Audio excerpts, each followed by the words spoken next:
Video में हम बात करते हैं फैट एम्बोलिज्म के बारे में। तो फैट एम्बोलिज्म क्या है?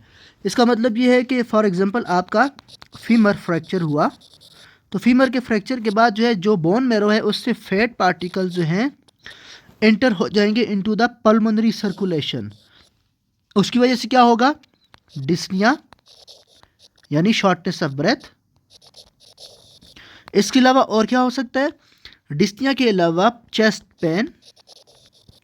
Chest pain, tachycardia, increased heart rate और रेस्पिरेटरी रेट भी इंक्रीज हो जाएगा, जिसको हम कहते हैं टेकिप्निया। इसमें एक क्लासिक ट्रायड होता है जिसमें इसिनोफिलिया, एक्यूट रीनल फेलियर और लिविडो रेटिकुलरिस, ये ट्रायड आपको मिलेगा। यानी इसिनोफिल्स ज़्यादा होंगे, एक्यूट किडनी इंजरी होगी और लिविडो रेटिकुलरिस होंगे, जो कि आपको मोस्टली थाई में मिलेंगे।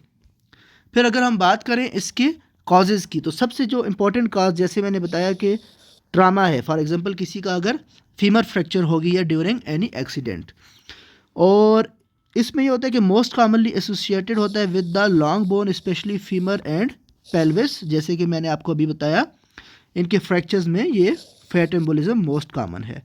इसके अलावा ये जो फैट एम्बोलिज्म है ये मैनिफेस्ट करता है within 24 to 72 hours after the initial insult.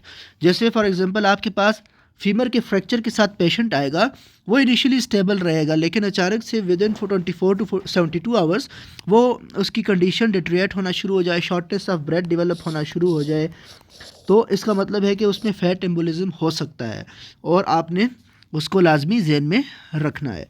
इसके अलावा नॉन ट्रामेटिक कॉजेज़ में सिकल सेल क्राइसिस और पेंक्रियाटाइटिस, ये इंपॉर्टेंट कॉजेज़ है। इसके अलावा ऑस्टियोमाइलाइटिस यानी जो बोन है उसका इन्फेक्शन अगर हो जाए तो ये भी कॉजेज़ हैं, लेकिन ये रेयर कॉजेज़ हैं। रेयर कॉजेज़ में sickle cell anaemia, sickle cell crisis, pancreatitis और ऑस्टियोमाइलाइटिस, ये इंपॉर्टेंट कॉजेज़ हैं। फीचर्स की अगर हम बात करें तो जैसा मैंने आपको बताया कि क्लासिक ट्रायड है, इसमें हाइपोक्सीमिया का, neurologic abnormalities for example confusion, altered consciousness, seizure and a petechial rash.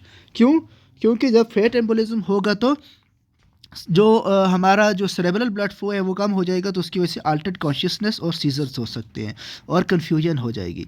इसके अलावा हाइपोक्सीमिया क्यों होगा? जब पल्मोनरी एम्बोलिज्म हो जाएगा, इससे फैट एम्बोलिज्म। इसके अलावा जो लेस कॉमन इसमें जो फीचर्स हैं उसमें अनीमिया हो सकता है, थ्रोम्बोसाइटोपेनिया, फीवर, लिपिड्यूरिया और कोगुलेशन एबनॉर्मेलिटीज़। रेयरली अगर हम बात करें तो मायोकार्डियल डिप्रेशन और शॉक पे भी पेशेंट जा सकता है, हीमोडायनेमिक कोलैप्स हो सकता है।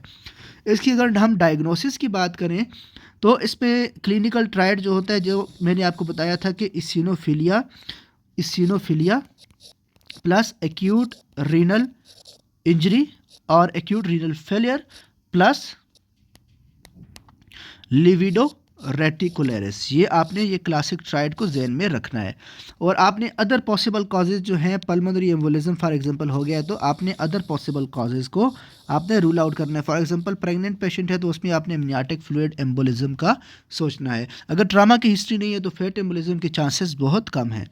Embolisation syndromes like thrombus, amniotic fluid, tumour, foreign body, for example किसी को मेलिग्नेंसी नहीं है तो फॉरेन बॉडी जो ट्यूमर है उससे जो मेलिग्नेंट सेल्स जो हैं वो एम्बोलिज्म कर सकते हैं, तो उनके चांसेस कम हैं।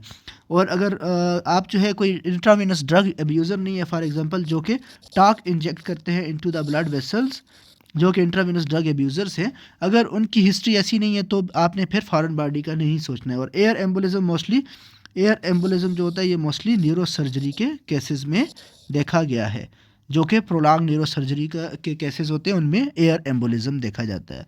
फिर अगर हम ट्रीटमेंट की बात करें तो मेनली सपोर्टिव ट्रीटमेंट है। आपने आईवी फ्लूइड्स मेंटेन करने हैं ताकि जो आपका राइट वेंट्रिकुलर फिलिंग प्रेशर्स हैं वो मेंटेन रहें। अगर आपके right ventricular filling pressures maintain रहेंगे तो लंग्स की तरफ जो ब्लड फ्लो है वो मेंटेन रहेगा। हाई फ्लो ऑक्सीजन आपने हाई फ्लो ऑक्सीजन देनी है।